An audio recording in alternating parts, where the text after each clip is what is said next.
Hello guys, welcome back to my YouTube channel. By the way, just so you know, I am doing full-on storyline for Fortnite content. So this is a little bit of a change. Today I am going to be explaining Chapter 4 storyline. Some people don't even know that Chapter 4 even had a storyline. Well, yeah, that's because it was really underrated and nobody really paid attention to it. But now let's start off with Season 1, Chapter 4.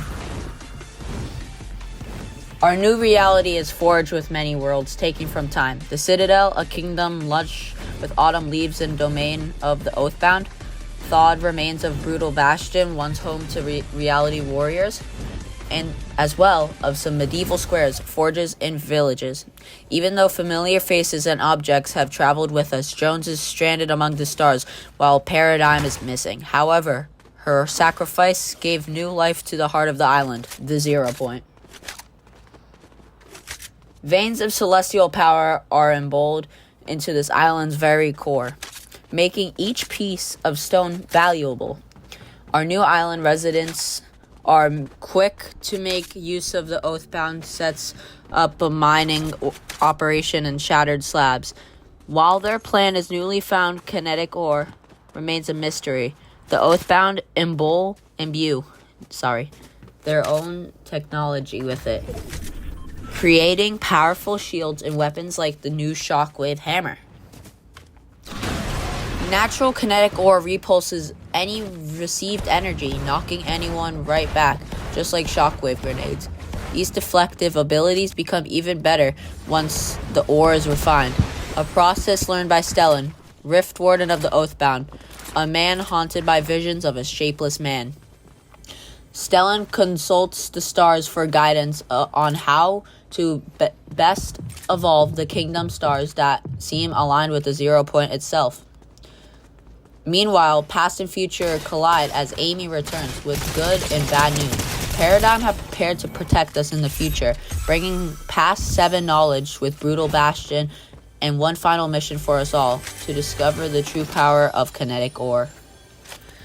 The Oathbounds are constructing a device which Amy can use to test the ore's limits, the Riftgate, a portal to other worlds. In fact, the Oathbound's dangerous experiments seem quite familiar. Refined crystal panels that align with energy into portals and visions of a man without form. The Oathbound's king, the immortal ageless champion, is the past version of the IO's tyrant founder Geno. A few centuries younger though. After the Zero War, Geno had been atomized by an uncontrolled 0 Point in an attempt to rebuild himself and his empire. He's haunted someone from his earlier past for centuries, Stellan. To conduct her test on the unfinished Riftgate, Amy had sent through it a few plushies with trackers. Upon their return, these drones spewed ominous omens of the Seven's fate, including her beloved scientist. The last reality has them, trapped, reshamed by Crope, and Amy can't let that happen. She builds a robot body to cross the Riftgate herself and bids us goodbye, for now. As Stellan enables the unstable Riftgate, a death wish of the shapeless man tearing the sky apart.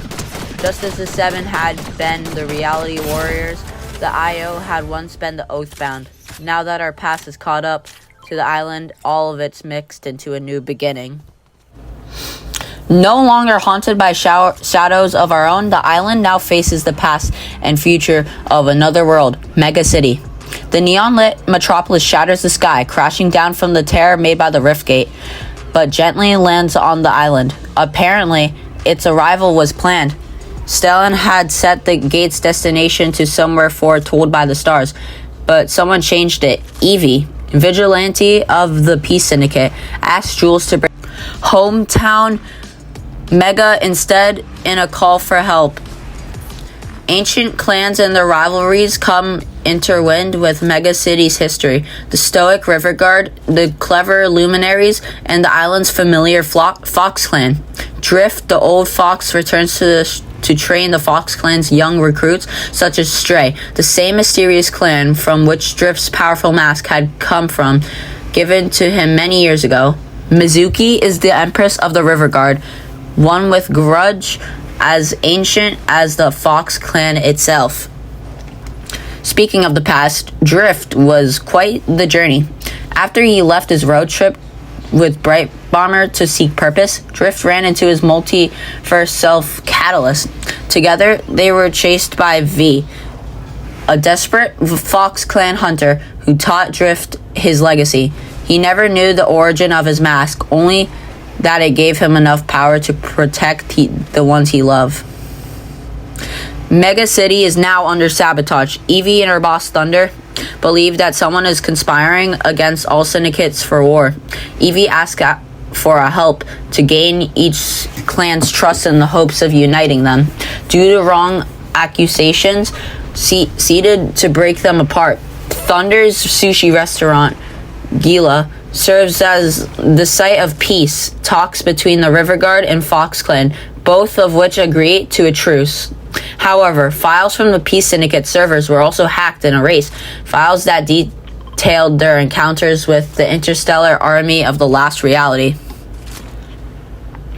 Meanwhile, the Luminaries become the final target of sabotage, and their technology is stolen.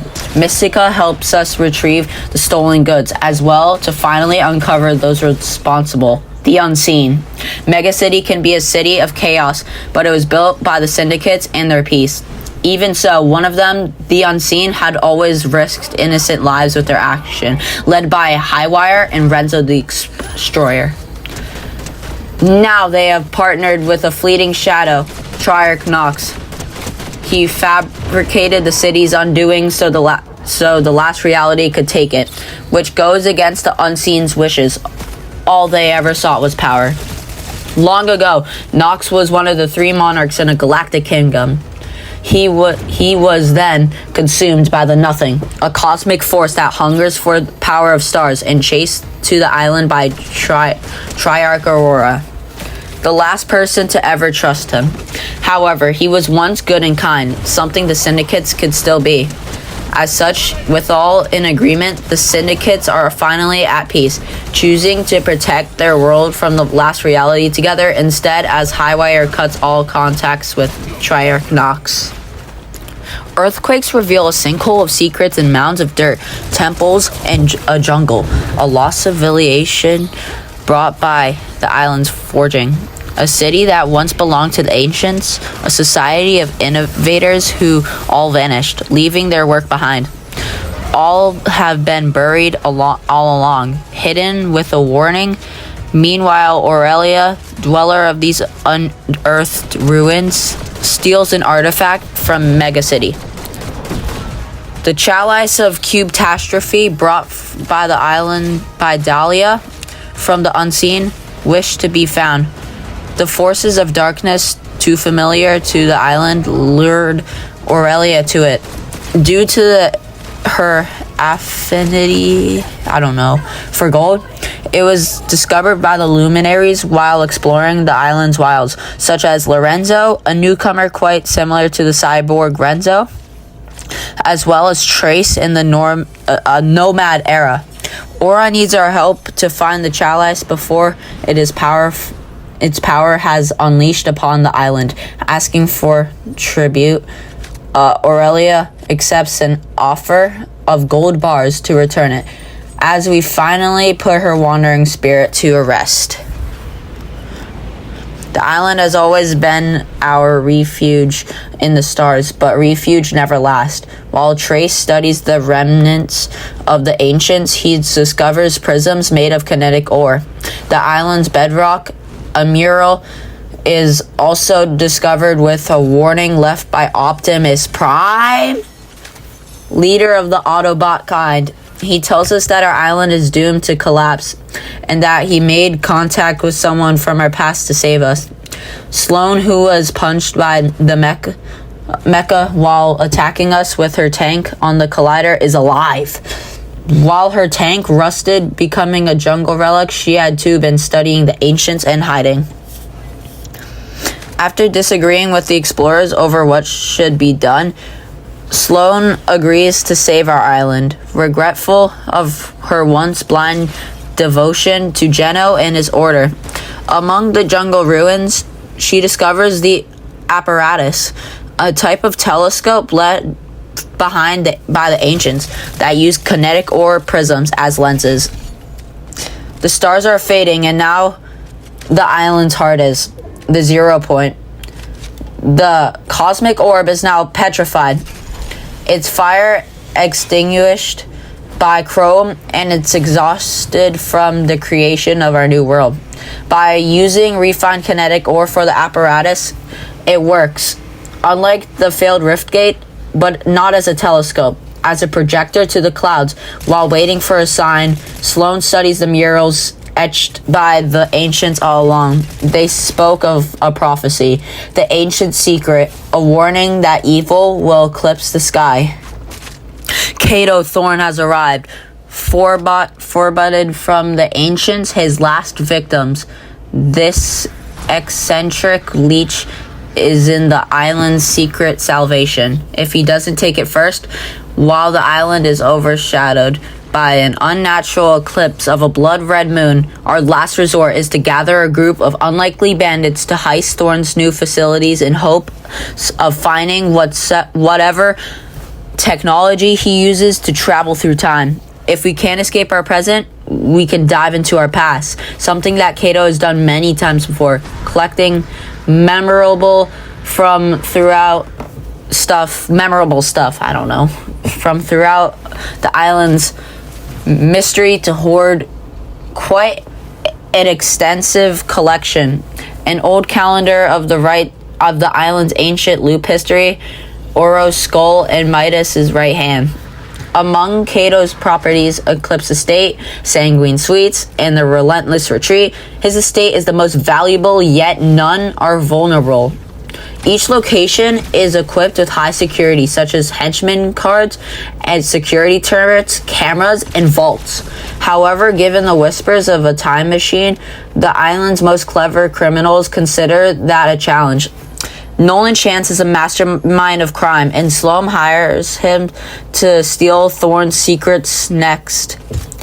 As they're the key to saving our island, after many island residents decline to be a part of his crew, Nolan must make amends with crew members from his past, which are Antonia, Piper Pace, May, and Fish Thick. With May's help, we discover Thorne's secret vault is powered by chronocells. After a quick in-and-out heist, we learn that they be powered by rifts. By distracting Cato Thorne and disrupting his empire, his hoarding days are no more. The crew successfully heist a time machine deep from his eclipsed estate's inner sanctum and into our barn hideout. With the help of May for firewall breaching, Fish Thick for actual breaching, Antonio for support, and Piper Pace for driving, and Nolan Chance's scheming, Cato Thorne's vampiric powers come not from blood, but his possessions. Now that we've stolen everything from him, Sloane had only bought time for the inevitable arrival of Shimmerdusk, a professional hunter from across space and time, and his longtime rival. Left vulnerable without his time machine, Cato had retreated to his inner sanctum. We destroy his properties with Shimmerdusk and for a final face-off at his sanctum, striking with a killing blow, thus ending his reign of terror and avenging the ancients. Time is now safe from his meddling, but not from our own. Jones finally lands on the island, floating in space ever since Paradigm's reshaping of it. As we bid farewell to both the island and our crew, now we use the time machine and head to our past and to save our future. I really hope you enjoyed that video. I am so sorry that I stuttered most of the time, but I still had the courage to make this video. I would really like it if you would like and subscribe, but you don't have to. Thank you so much for watching.